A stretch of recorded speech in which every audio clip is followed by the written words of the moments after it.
वनों के विनाश के बारे में आपने देख लिया कि वन विनाश अनेक प्राकृतिक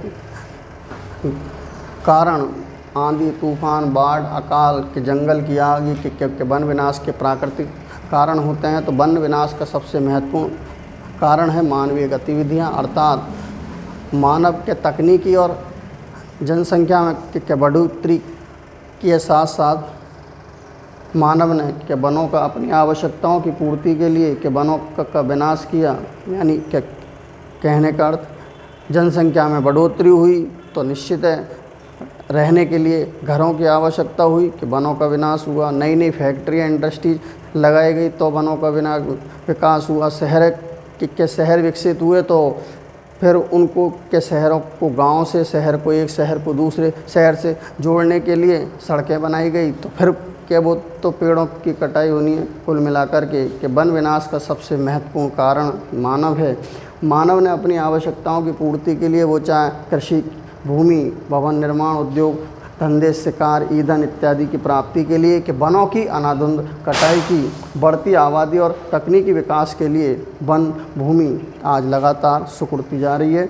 तो आवश्यकता इस बात की है कि यदि इसी प्रकार से कि वनों का विनाश होता रहा तो इसका दुष्परिणाम क्या होगा। दुष्परिणाम तो यह साफ दिख रहा है। जो महत्व है, मानवीय महत्व मिलना बंद, वर्षा होना बंद हो जाएगी। वर्षा होना के बंद का मतलब है कि हमारे लिए सबसे पहले जब क्या वर्षा ही नहीं हो रही है तो वर्षा का मतलब जलवायु परिवर्तित हो गई हो। जलवायु में बदलाव आएगा, वर्षा होना बंद, यानी कि अकाल या सूखे की समस्या हमारे सामने पैदा हो जाएगी। वन समाप्त होंगे तो रहने वाले वन्य जीवों की संख्या में भी कमी आएगी। जैव विविधता को खतरा पैदा होगा। मिट्टी का कटाव, मृदा अपरदन, मृदा अपक्षय जैसी इसकी समस्याएं पैदा हो जाएंगी। पर्यावरण प्रदूषण लगातार बढ़ता जाएगा। प्राकृतिक असंतुलन की स्थिति उत्पन्न हो जाएगी और अंततः मानव जीवन को खतरा पैदा होगा। तो बात स्पष्ट है कि हमने जो वनों के महत्व के पढ़े हैं कि वनों से प्राणदायिनी गैस ऑक्सीजन मिलती है, बनी होते हैं, हानिकारक विषैली गैसों को अवशोषित करते हैं, जिनको हम दूसरी भाषा में कहते हैं कि बनी है, जो विष पीकर अमृत देते हैं। पेड़ जिन्हें कहते हैं, जहाँ होती है हरियाली वहाँ होती है हरियाली, जहाँ होती है वहाँ रहती है खुशहाली। मतलब जहाँ के वन होते हैं वहाँ हरियाली रहती है और कि वहीं पर खुशहाली होती है। यानी कि जहाँ के वन होंगे वहाँ के वर्षा होगी, कि वर्षा होगी तो वहाँ खेती या अन्य पादपों की संख्या अधिक होगी, जिससे वह क्षेत्र सुख समृद्ध होगा, खुशहाल होगा। तो वन और क्या बनी है, जो कि अनेक वन्य जीवों की शरण स्थलियाँ होते हैं। जब के वनों का ही के विनाश हो जाएगा तो वन्य जीवों की जातियाँ भी विलुप्त हो जाएंगी, जैव विविधता को खतरा पैदा होगा। तो बात इस बात की है कि वनों का संरक्षण किया जाए। कैसे किया जाए, यानी कि वनों को हमें उपयोग में लेना है, कि वनों से मिलने वाले लाभ भी हमें प्राप्त करने हैं, लेकिन इस बात को ध्यान में रख कर के करने हैं कि वनों को हानि ना पहुँचे, वनों में रहने वाले वन्य जीवों को हानि ना पहुँचे। तो फिर इसके लिए क्या किया जाए? अरे ये है कि सबसे पहले तो ये है कि इनके वनों के विकास के लिए जो कार्य हो सकते हैं वो किए जाएं। मतलब अधिक से अधिक वृक्षारोपण किया जाए। वृक्षारोपण के लिए सामाजिक वानिकी को बढ़ावा दिया जाए। मतलब लोगों में ये चेतना जागृत किया जाए कि हमें अपने लाभ के लिए पेड़ नहीं लगाने हैं, बल्कि समाज हित के लिए, समाज की भलाई के लिए, के सभी के भलाई के लिए पेड़ लगाने। जहाँ इच्छा है कि वहाँ पेड़ लगाने, ये नहीं घर के अंदर ही लगाने, सड़क के दोनों ओर लगाओ, रेल लाइनों के दोनों ओर लगाओ, कहीं भी कोई बगीचा है, पार्क है, उसमें जाकर पेड़ लगाओ और उसका संरक्षण भी करो। पेड़ लगाने से मतलब नहीं, पेड़ लगाओ और उसको संरक्षित भी करो, यानी उसको कोई नुकसान ना पहुँचे उसकी व्यवस्था करो। समय समय पर उसमें पानी इत्यादि भी दो। तो ये है सामाजिक वानिकी को बढ़ावा दिया जाए। लोगों में के वनों के महत्व के बारे में, क्या लोगों को वनों के महत्वों के बारे में जागृत किया जाए। इसके लिए आज हम देखते हैं कि वन महोत्सव मनाया जाता है। वन महोत्सव के अंतर्गत के लोगों को वृक्षारोपण का कार्यक्रमों में भागीदारी के लिए प्रोत्साहन देना इसका उद्देश्य होता है, यानी लोगों में पेड़ों के महत्व को समझाना कि वो आगे आएँ और पेड़ों के महत्व को समझ कर के अधिक से अधिक पेड़ लगाएं। क्या राष्ट्रीय उद्यान, राष्ट्रीय अभयारण्य को सुरक्षित स्थान घोषित किए जाएं। अतिचारण को कम करने के लिए घास उगाई जाए, वनों की अनाधीन कटाई को रोका जाए, वनों को रोगाणु मुक्त होने से रोका जाए, जंगल की आग के बचाव के लिए पहले से ही की व्यवस्था रखी जाए। कटे हुए जो के वन क्षेत्र हैं कि वे क्षेत्र के जहाँ पेड़ों की कटाई हो चुकी है, पेड़ यहाँ पर लगभग ख़त्म हो चुके हैं, ऐसे वनों में सघन वृक्षारोपण किया जाए। जो पेड़ों की कटाई करने वाले हैं उनके लोगों के लिए सज़ा का या दंड का प्रावधान किया जाए।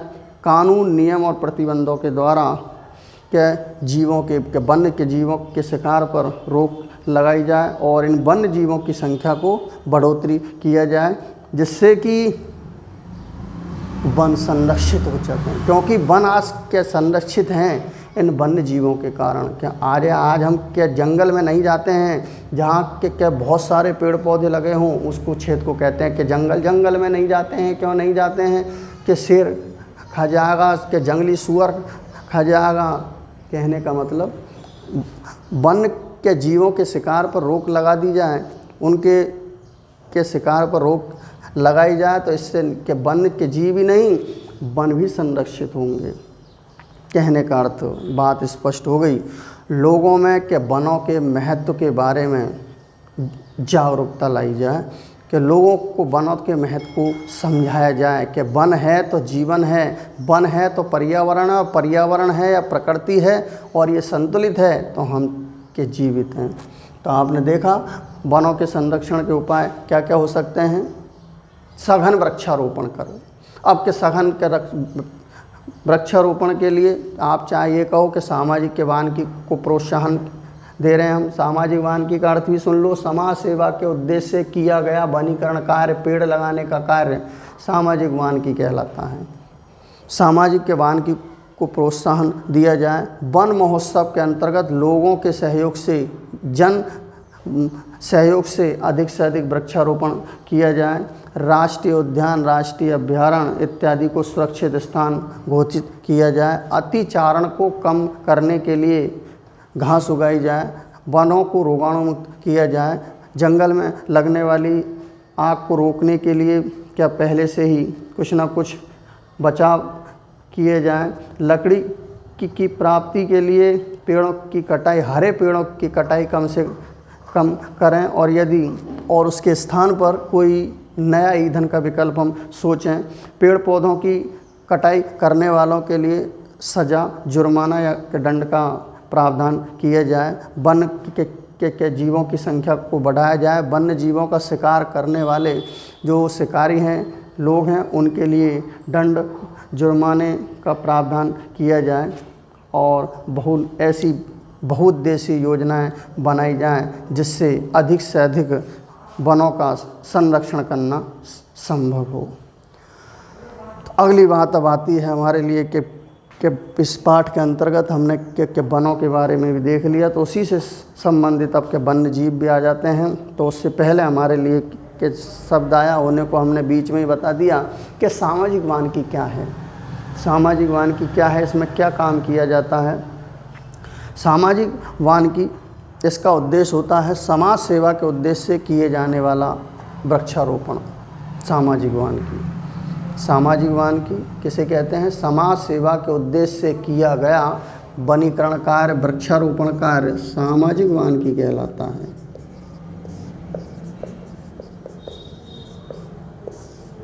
समाज सेवा के उद्देश्य से किया गया वृक्षारोपण कार्य ही सामाजिक वानिकी कहलाता है। इसका उद्देश्य होता है वन क्षेत्र का विस्तार करना।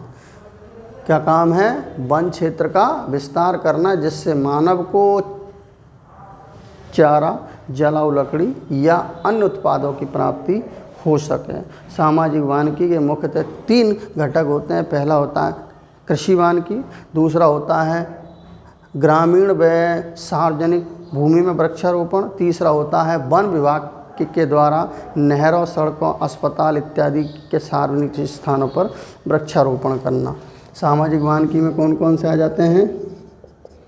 एक तो कौन सा आता है, कृषि वानिकी। कृषि वानिकी का अर्थ होता है कृषि क्षेत्र में क्या किया जाए, वृक्षारोपण किया जाए, ग्रामीण एवं सार्वजनिक भूमि पर वृक्षारोपण किया जाए। और इसके अलावा अब जो रह गए सड़क, नहरें, क्या क्या, सड़क, नहरें, अस्पताल इत्यादि के सार्वजनिक स्थानों पर क्या किया जाए, वृक्षारोपण किया जाए। तो इसके समाज सेवा के उद्देश्य से किए जाने वाले वृक्षारोपण कार्य को सामाजिक वानिकी कहते हैं। सामाजिक वानिकी का मुख्य उद्देश्य होता है क्या, पेड़ों की संख्या को बढ़ाना या वन क्षेत्र का विस्तार करना, जिससे मानव को चारा जलाने के लिए जलाऊ लकड़ी और अन्य उपयोगी उत्पादों की प्राप्ति हो सके, जिसमें आप 3 काम हो सकते हैं। पहला काम तो कृषि क्षेत्र जो है हमारा, खेतों के अंतर्गत पेड़ लगाए जाएं। खेतों में क्या डॉल होती है, उस डॉल में आप क्या डॉल यानी खेत के चारों ओर पेड़ लगा सकते हो। ग्रामीण या सार्वजनिक क्या भूमि जो होती है, ग्रामीण भूमि जो खाली क्या पड़ी हुई है, या पंचायत समिति का कार्यालय है, जो भी कार्यालय है वहाँ पर पेड़ लगाए जाएं। या क्या सड़क, नहरें या आपके अस्पताल इत्यादि क्षेत्रों में वृक्षारोपण वन विभाग के द्वारा किया जाए। एक और आती है झूम खेती। वनों के विनाश का ये भी अपना एक योगदान देती है। कौन देती है योगदान वनों के विनाश में? झूम खेती। झूम खेती ये क्या होती है, अब ये भी पहली बार नहीं पढ़ रहे हो। झूम खेती ये करते हैं लगभग आदिवासी जो किसी एक क्षेत्र विशेष में नहीं रहते हैं, घुमक्कड़ जाति आदिवासी जो एक क्षेत्र विशेष में नहीं पाए जाते हैं, घूमते रहते हैं, आदिवासियों के द्वारा की जाने वाली यह खेती है। इससे हमारा पर्यावरण ना कहकर मैं सीधा कहूँ कि यह क्या भूमि को बंजर कर देती है। ये खेती जो होती है भूमि को बंजर कर देती है। क्या करते हैं आदिवासी, किसी भी क्षेत्र विशेष में पाए जाने वाली जो कि वनस्पति है, जो भी पेड़ पौधे वहाँ आंकड़े फांकड़े कुछ के पेड़ पौधे लग रहे हैं, उनको जला करके नष्ट कर देते हैं। नष्ट कर देने से जो कि राख बनी है उससे भूमि की उर्वरकता बढ़ जाती है और उस क्षेत्र में लगातार 2-3 वर्षों तक फसल उगा करके ये आदिवासी अच्छी फसल प्राप्त करते हैं। उसके बाद कि वह भूमि या वह क्षेत्र पूरी तरीके से बंजर हो जाता है और उसे छोड़ करके वो दूसरे स्थान पर के चले जाते हैं, दोबारा से यही कार्य करते हैं। ऐसा कहाँ किया जाता है? नागालैंड, मिजोरम, मेघालय, अरुणाचल प्रदेश, नागालैंड, मिजोरम, अरुणाचल प्रदेश, मेघालय, त्रिपुरा, आसाम इत्यादि में इसी प्रकार की खेती की जाती है। तो झूम खेती जो है यह भी एक वन विनाश का कारण बनती है। यह आदिवासियों के द्वारा की जाती है। इस खेती के अंतर्गत किसी क्षेत्र विशेष की वनस्पति को जला करके, एक क्षेत्र विशेष की वनस्पति है, ये रहा ये इसके क्षेत्र विशेष की वनस्पति है, इसे जला करके आप नष्ट कर दो। नष्ट करने के बाद में यहाँ पर 2-3 के 4 वर्षों तक खेती की जाती है। जब ये भूमि की उर्वरकता या उपजाऊपन पूरा समाप्त हो जाता है, या ये कहें ये भूमि बंजर हो जाती है, तो वो इसके क्षेत्र को छोड़ करके दूसरे क्षेत्र में के पहुँचकर इसी प्रकार की खेती करते हैं। ठीक है, एक क्षेत्र विशेष में आदिवासी पहुँचे, आदिवासियों के द्वारा उस क्षेत्र विशेष की वनस्पति को पूरा जला दिया जाएगा। जला देने पर जो कि वहाँ की क्या जो राख बनेगी, क्या राख से और पहले का जो उर्वरकता उसके क्या भूमि में है उसको उपयोग में लेकर के 2, 3, 4, 5 बार ये फसल इसमें उगाएंगे, उत्पादन प्राप्त करेंगे। अंत में देखेंगे उत्पादन घट गया, यानी कि भूमि की उर्वरकता घट गई, भूमि के बंजर हो गई है, वो इस क्षेत्र विशेष को छोड़ करके दूसरे क्षेत्र में पहुंच जाते हैं और फिर दोबारा से यही खेती करते हैं। इसे नाम दिया जाता है झूम खेती। और जो मुख्यतः कहाँ की जाती है यह खेती? हमारे देश में नागालैंड, मिजोरम, मेघालय, आसाम, अरुणाचल प्रदेश के त्रिपुरा इत्यादि क्षेत्रों में की जाती है। अगली बात आती है हमारे लिए वन्य जीवों के बारे में। किसके बारे में आती है? वन्य जीवों के बारे में हमने अब तक अपने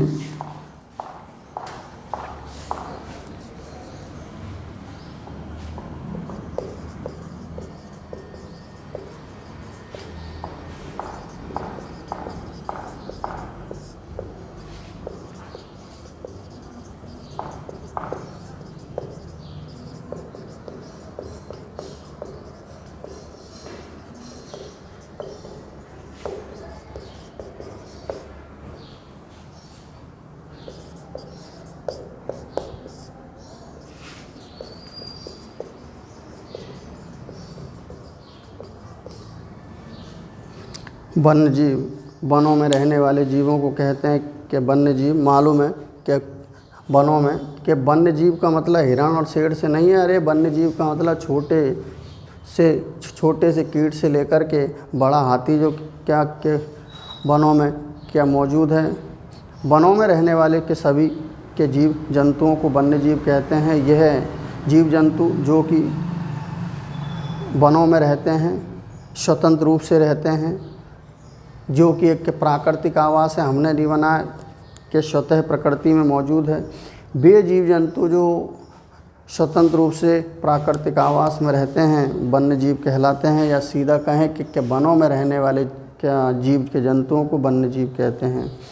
भारत एक ऐसा देश है जो कि विविधताओं का देश है, जो कि धार्मिक, सांस्कृतिक, राजनीतिक, जलवायु, भूमि और जैव विविधता से संपन्न है। मतलब हमारे इस क्या भारत देश में हर चीज़ में विविधता है।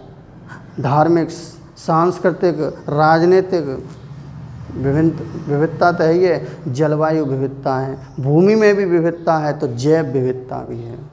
यानी कि जीवों की जाने कितनी जातियां हमारे भारत देश के अंदर पाई जाती हैं। भारत विविधताओं का देश है। भारत की भूमि का क्षेत्रफल भारत की भूमि का क्षेत्रफल विश्व की भूमि का 2.4% है। विश्व की भूमि के क्षेत्रफल का 2.4% भारत का क्षेत्रफल है। अब देखो हम क्या कहना चाह रहे हैं। विश्व की भूमि के क्षेत्रफल का 2.4% भारत का क्षेत्रफल है। क्षेत्रफल तो विश्व की भूमि के क्षेत्रफल का मात्र 2.4% है, लेकिन विविधता, जैविक विविधता विश्व की तुलना में 8.1% है।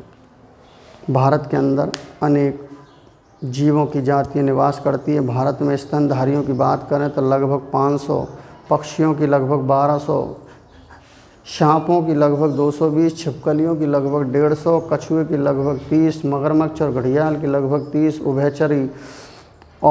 उभयचरी जीवों की लगभग 142, अकशेरुकीय जंतुओं की हजारों और मीठे पानी की मछलियों की 105 जातियां निवास करती हैं, जो इस बात को स्पष्ट करती हैं कि हमारा भारत एक जैव विविधताओं का देश है।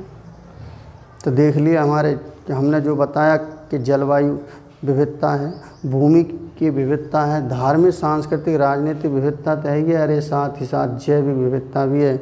हमारे भारत का क्षेत्रफल विश्व के कुछ क्षेत्रफल का मात्र 2.4% है, लेकिन भारत में के जैव विविधता विश्व के क्षेत्रफल की 8.1% है।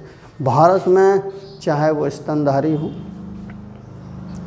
चाहे पक्षी हों, छिपकली, कछुआ, मगरमच्छ, मछलियाँ, सभी की अनेकों जातियाँ भारत के अंदर मौजूद हैं, जिनमें आपको बताई गई स्तनधारियों की लगभग 500, पक्षियों की लगभग 1200, सांपों की लगभग 220, छिपकली की 150, कछुओं की 130, के कछुओं की 30, मगरमच्छ और घड़ियाल की 30, उभयचरों की लगभग 142, एकशेर के जंतुओं की हजारों जातियां हमारे भारत के अंदर पाई जाती हैं, जो इस बात को स्पष्ट करती हैं कि हमारा भारत एक जैव विविधताओं का देश है। लेकिन आज हम देख रहे हैं ये जातियां भी कि लगातार विलुप्त की ओर बढ़ती जा रही हैं। विलुप्त होने के कगार पर आ चुकी हैं। इसका सबसे मूल कारण है वनों का विनाश होना। क्या है इसका मूल कारण? वनों का विनाश है। अरे होने को तो प्राकृतिक कारण तो आप क्या समझते ही हो भाई, अकाल है या क्या बाढ़ है, अकाल बाढ़ कि ज्वालामुखी के भूकंप इत्यादि।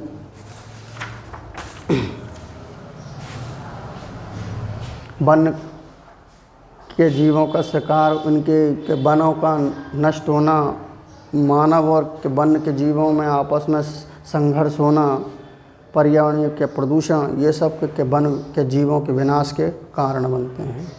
तो प्राकृतिक कारण तो आप क्या समझते ही हो, जिसको आप कहते हो कि सुनामी का अर्थ होता है भूकंप आ जाए, भूकंप, ज्वालामुखी, आंधी तूफान, जंगल की आग, बाढ़, अकाल, ये वन विनाश के प्राकृतिक कारण हैं। साथ ही साथ जब वन जीवों का वनों की कटाई होगी तो वन के जीवों की जातियां भी विलुप्त होंगी, यानी पेड़ पौधों के अनाधुंध कटाई होना, या ये कहें कि वन या प्राकृतिक आवासों का लगातार नष्ट होना, पर्यावरण प्रदूषण, मानव और वन्य के जीवों के मध्य होने वाला संघर्ष वन्य जीवों के विलुप्त होने का मूल कारण बनता है। तो बात यह आती है इनके आवास नष्ट होने के पीछे क्या कारण है। आवासों के नष्ट होने के पीछे कारण है हमारे के द्वारा के बनाई गई अनेकों जल परियोजना, बड़ी बड़ी जल परियोजनाएं हैं, जैसे भाखड़ा नागल टिहरी या भाखड़ा नागल परियोजना, टिहरी बांध के परियोजना इत्यादि से जो क्या वन भूमि है वो पानी में डूबती गई और प्राकृतिक आवास नष्ट हो गए। जंगलों क्या आप क्या देखते हो, जंगलों में लगातार आप खनन कार्य बढ़ रहा है, या अम्लीय के वर्षा होती है, या पौधघर प्रभाव की घटना, ग्रीन हाउस प्रभाव या ग्लोबल वार्मिंग भी जंगलों के वनों के विनाश का कारण बनती है। समुद्रों के अंदर देखते हो, समुद्रों में तेल के टैंकरों से तेल का रिसाव होता है, समुद्री जहाज़ पानी में डूब जाते हैं, जिससे कि समुद्रीय जीवों के आवास समाप्त हो जाते हैं, समुद्री जीव मर जाते हैं। जनसंख्या वृद्धि के कारण मानव ने अपने आवास, कृषि, उद्योगों के लिए इन वन भूमि का ही उपयोग किया है, जिससे वन्य जीवों का आवास समाप्त हो गए, वन्य जीवों के आवास के लिए संकट पैदा हो गया है। तो आपने देखा वन्य जीवों की जातियां नष्ट होंगी क्यों? अरे जब उनके रहने के लिए घर ही नहीं बचेगा तो वन्य जीव तो नष्ट, रहने और खाने के लिए भोजन नहीं मिलेगा तो नष्ट होने, या इन वन्य जीवों का शिकार किया जाएगा तो नष्ट होने। तो उनका रहने के लिए घर क्या है? वन होते हैं। उनका भोजन भी क्या होते हैं? वही वन होते हैं। तो कहने का मतलब आज वनों के विनाश के कारण वन्य जीव नष्ट हो रहे हैं। वन्य जीवों का हमारे द्वारा शिकार किया जाता है मानव द्वारा, इसलिए वन्य जीव नष्ट हो रहे हैं। वन्य के जीवों के प्राकृतिक आवास लगातार समाप्त होते जा रहे हैं, लगातार पर्यावरण प्रदूषण बढ़ता जा रहा है, मानव और वन्य जीवों के मध्य संघर्ष बढ़ता जा रहा है, जिसके कारण आज के वन्य जीवों और उनकी जातियां लगातार विलुप्त होती जा रही हैं। उनके आवास नष्ट होने के पीछे कारण होता है प्राकृतिक कारण, तो आप समझते ही हो। प्राकृतिक कारण का अर्थ होता है अम्लीय के वर्षा, ग्रीन हाउस प्रभाव, ग्लोबल वार्मिंग इत्यादि, क्या के जंगलों में खनन कार्य इत्यादि करने से वन्य जीव जो हैं उनकी जातियां लगातार नष्ट हो रही हैं, उनके आवास नष्ट हो रहे हैं, तो जातियां नष्ट हो रही हैं। कि समुद्रों में तेल के जहाज़ होते हैं, वो कभी जब पानी में डूब जाते हैं तो समुद्री क्षेत्र में पाए जाने वाले के जीवों के आवास नष्ट हो जाते हैं। मानव के द्वारा के बनाई के जाने वाली अनेक बड़ी बड़ी के जल परियोजनाओं से जो कि वन क्षेत्र होता है, वनों से ढकी हुई भूमि होती है, वो पानी से भर जाती है, पानी से भर जाएगी या पानी में डूब जाएगी। तो कहने का मतलब इनके वन्य जीवों के प्राकृतिक आवास नष्ट हो जाते हैं। साथ ही साथ जनसंख्या वृद्धि के फलस्वरूप मानव की आवश्यकताएं के बढ़ी, तो मानव ने अपने आवास, कृषि, उद्योग हेतु इन वन भूमि को उपयोग में लिया, जिससे कि वन्य जीवों के आवास के लिए एक संकट पैदा हो गया। तो बात की है कि वन्य जीवों का संरक्षण किया जाए। वन्य जीवों और मानव प्रकृति में एक सकारात्मक संबंध होता है। वन्य जीव और मानव के प्रकृति में एक सकारात्मक संबंध होता है। अरे सीधा सा के संबंध है। वन्य जीव हैं तो वन हैं, वन है तो वन्य जीव हैं। वन और के वन्य जीव है तो मानव है। वो मानव क्योंकि उन्हीं वन और के वन्य के जीवों से मानव को अपने लिए उपयोगी के पदार्थ तो प्राप्त होते ही हैं, रोजगार प्राप्त होता है। अरे साथ ही साथ ये पर्यावरण पूरा संतुलित बना रहता है, प्राकृतिक संतुलन बिगड़ नहीं पाता है, जिसकी वजह से आज प्रकृति और पर्यावरण की वजह से आज हम जीवित हैं। जिन उत्पादों की प्राप्ति आज हम इन वन और वन्य जीवों से करते हैं, यदि इनका संरक्षण नहीं किया गया तो सोच सकते हो। तो कहने का मतलब वन्य जीव और मानव के प्रकृति इनके मध्य के एक सकारात्मक संबंध होता है। तो बात ये आती है कि आखिर वन्य जीवों का संरक्षण की आवश्यकता क्यों है। वन्य जीव पशुओं की उन्नत नस्लें तैयार करने के लिए वन्य जीवों के लाभदायक जीनों को ही उपयोग में ले लेते हैं। पारिस्थितिकी संतुलन के बनाए रखने के लिए, जैव विविधता को बनाए रखने के लिए, जैव विकास की प्रक्रिया को समझने के लिए, वैज्ञानिक शोध करने के लिए वन्य के जीवों से बहुमूल्य उत्पाद जैसे खाल, बाल, नाखून इत्यादि की प्राप्ति के लिए और प्राकृतिक आवास में घूमने से हमारा के मनोरंजन होता रहे, इसके लिए निश्चित है वन्य जीवों का संरक्षण आवश्यक है। पशुओं की उन्नत नस्लें तैयार करने के लिए जो के लाभदायक के जीन होते हैं, इन्हीं वन्य जीवों से के प्राप्त किए जाते हैं। प्राकृतिक के संतुलन को बनाए रखना है, जैव विकास की प्रक्रिया को समझना है, अनेक वैज्ञानिक शोध कार्य करने हैं, या वन्य जीवों से बहुमूल्य उत्पादों की प्राप्ति करनी है। तो इसके लिए कि वन्य जीवों के हमें संरक्षण की आवश्यकता है। तो वन्य के जीवों का संरक्षण किस प्रकार किया जाए। राष्ट्रीय उद्यान, राष्ट्रीय अभ्यारण्य के चिड़ियाघरों की स्थापना की जाए, जीन बैंकों की स्थापना की जाए, वन्य जीव चेतना केंद्र स्थापित किए जाएं, वन्य के जीवों की आबादी के बढ़ाने के लिए कृत्रिम मानव विकसित संरक्षण किए जाए, जीवों के शिकार एवं वृक्ष विनाश पर, पेड़ों की कटाई और जीवों के शिकार पर रोक लगा करके इन प्रजनन के जीवों की संख्या में वृद्धि किया जाए तो वन्य जीवों का संरक्षण संभव है।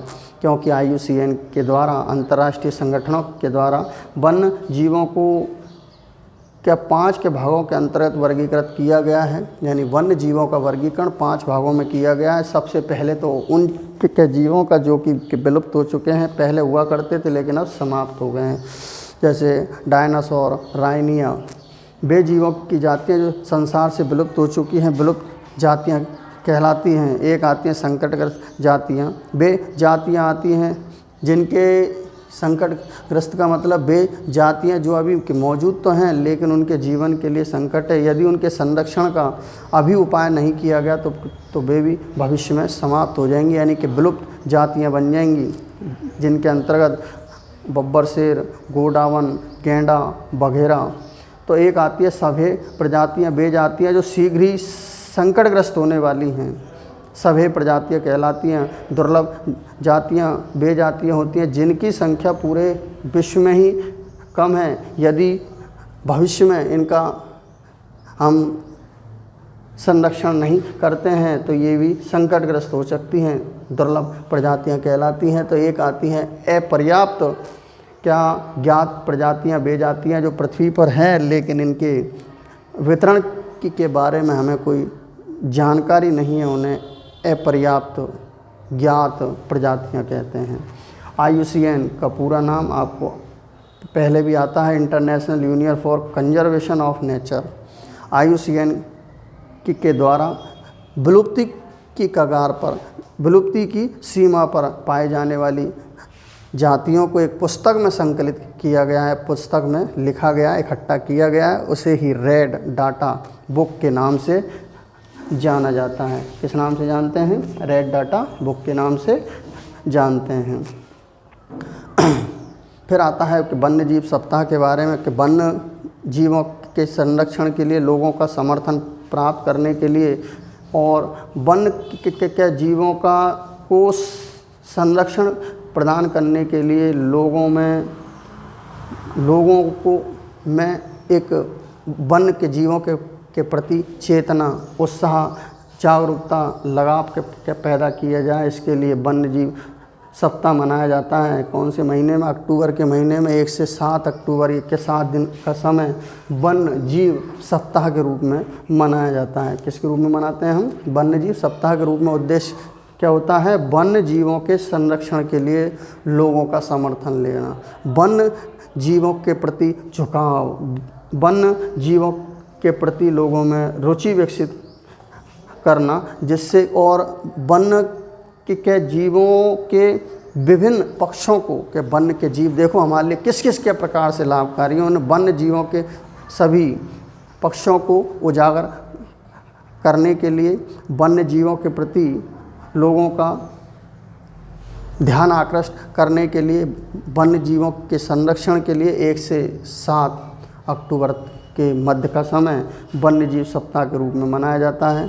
हमारी सरकारों के द्वारा भी इन वन और वन्य के जीवों के संरक्षण के लिए, उनके शिकार पर रोक लगाने के लिए अनेक प्राकृतिक क्षेत्र क्या हैं, अनेक ऐसे के प्राकृतिक क्षेत्र हैं जो पूर्ण रूपेण संरक्षित हैं, जहां वन्य जीवों के लिए प्राकृतिक आवास उपलब्ध है। स्वतंत्र रूप से वन्य जीव वितरण करते हैं, जहां लोगों के घुसने के लिए या क्या चारण के लिए के जानवरों के चराई के लिए पूर्ण रूपेण प्रतिबंध है। उन्हें नाम देते हैं राष्ट्रीय अभयारण्य, राष्ट्रीय उद्यान। राष्ट्रीय अभयारण्य की बात की जाए, राष्ट्रीय अभयारण्य वे संरक्षित क्षेत्र होते हैं जहां पर वन्य जीवों के शिकार पर पूर्ण रूपेण प्रतिबंध होता है। निजी संस्थाओं को केवल उसी स्थिति में प्रवेश दिया जाता है जब उनके क्रियाकलाप रचनात्मक हो और उससे वन्य जीवों पर कोई प्रतिकूल प्रभाव ना पड़े। तो राष्ट्रीय अभयारण्य क्या होते हैं? वे संरक्षित क्षेत्र होते हैं जहां वन्य जीवों के शिकार पर पूर्ण रूपेण प्रतिबंध होता है। निजी संस्थाओं को केवल उसी स्थिति में इन अभयारण्यों में घुसने का, प्रवेश करने का क्या प्रवेश उसी स्थिति में दिया जाता है जबकि उन निजी के संगठनों का क्रियाकलाप रचनात्मक हो या उससे वन्य के जीवों पर कोई प्रतिकूल प्रभाव ना पड़े। भारत में ऐसे 515 वन्य जीव अभयारण्य स्थापित किए गए हैं, जिनके अंतर्गत कुछ हमारे राजस्थान में भी हैं, जैसे नाहरगढ़ अभयारण्य जयपुर में है, कैला देवी अभयारण्य करौली में है, सीता माता अभयारण्य प्रतापगढ़ में है, जवाहर के सागर अभयारण्य कोटा में है। तो ठीक ऐसे ही कि राष्ट्रीय उद्यान क्या होते हैं? वे प्राकृतिक क्षेत्र होते हैं जहां पर्यावरण के साथ साथ वन्य जीवों का संरक्षण किया जाता है। राष्ट्रीय उद्यान क्या है और राष्ट्रीय अभयारण्य क्या होते हैं? वे संरक्षित क्षेत्र होते हैं जहां वन्य जीवों के शिकार पर पूर्ण रूपेण प्रतिबंध होता है। तो ऐसे ही राष्ट्रीय उद्यान भी के प्राकृतिक क्षेत्र होते हैं जहां पर्यावरण के साथ साथ वन्य जीवों का भी संरक्षण किया जाता है। यहाँ पर निजी कार्यों पर क्या करने के लिए, यानी कि खेती करने या पशुओं के चराई करने इत्यादि पर पूर्ण रूपेण प्रतिबंध होता है। लेकिन इस राष्ट्रीय उद्यानों का कुछ भाग होता है पर्यटन उद्योग को बढ़ावा देने के लिए विकसित किया जाता है। मतलब पर्यटन यानी कि क्या बाहर के जो कि विदेशी के सैलानी वहाँ पर घूमने आए तो उसके क्षेत्र को विकसित करने के लिए किया जाता है। जैसे हमारे राष्ट्रीय रणथंभौर राष्ट्रीय उद्यान जो कि सवाई माधोपुर राजस्थान में स्थित है। तो ऐसे ही और भी हैं हमारे भारत के अंतर्गत का केवला देव राष्ट्रीय उद्यान, ये भी हमारे राजस्थान भरतपुर में स्थित है। सतपुड़ा राष्ट्रीय उद्यान मध्य प्रदेश में स्थित है। अगले आते हैं जीव मंडल। नीचे क्या होता है? जीव मंडल के नीचे वे प्राकृतिक क्षेत्र होते हैं जो वैज्ञानिक अध्ययन के लिए शांत क्षेत्र घोषित किए गए हैं। जीव मंडल नीचे या बायोस्फीयर रिजर्व किन्हें कहते हैं? ये वे के प्राकृतिक क्षेत्र होते हैं जो वैज्ञानिक अध्ययन के लिए शांत के क्षेत्र होते हैं। अब तक 128 के देशों में ऐसे 668 जैव मंडल नीचे स्थापित किए जा चुके हैं, जिनमें से भारत के अंदर लगभग 18 ऐसे क्षेत्र हैं। कहने का अर्थ अब तक हमने पाठ के अंदर काफ़ी कुछ पढ़ा। शेष जल के संरक्षण के बारे में कि जल संरक्षण की आवश्यकता क्या है, क्यों है। हमें कि जैसा कि मालूम है हमारे पृथ्वी का लगभग 70% भाग जल है। संपूर्ण जल का लगभग 97% भाग के समुद्रों में खारे पानी के रूप में विद्यमान है, और क्या 2% क्या लगभग 1% भाग है वो लगभग के ध्रुवों पर बर्फ़ के रूप में के जमा हुआ है। केवल 1.5% जल ही होता है जो जीवों के उपयोग योग्य होता है। जल संकट की समस्या आज हमारे सामने खड़ी हो चुकी है, क्योंकि लगातार जल स्रोत दूषित होते जा रहे हैं, भूजल स्तर गिरता जा रहा है, भूजल का उपयोग ना होकर के दुरुपयोग हो रहा है, जल की आर्थिक मांग भी बढ़ती जा रही है, जलवायु के परिवर्तन होने से मानसून में अनिश्चितता रहती है, और हमारे जो पारंपरिक जल स्रोत हैं उनकी उपेक्षा हो रही है।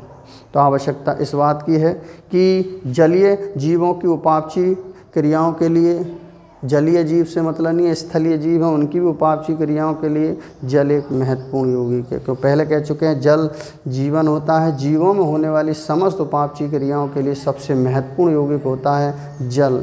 तो आवश्यकता इस बात की है कि जल का समुचित योजनाबद्ध तरीके से उपयोग किया जाए। शेष जानकारी देखेंगे कल। जल संरक्षण के क्या उपाय हो सकते हैं, इसके लिए हमारे राजस्थान में वर्षा जल संग्रहण के लिए कौन कौन सी विधि उपयोग में ली जाती है, शेष जानकारी देखेंगे कल। धन्यवाद।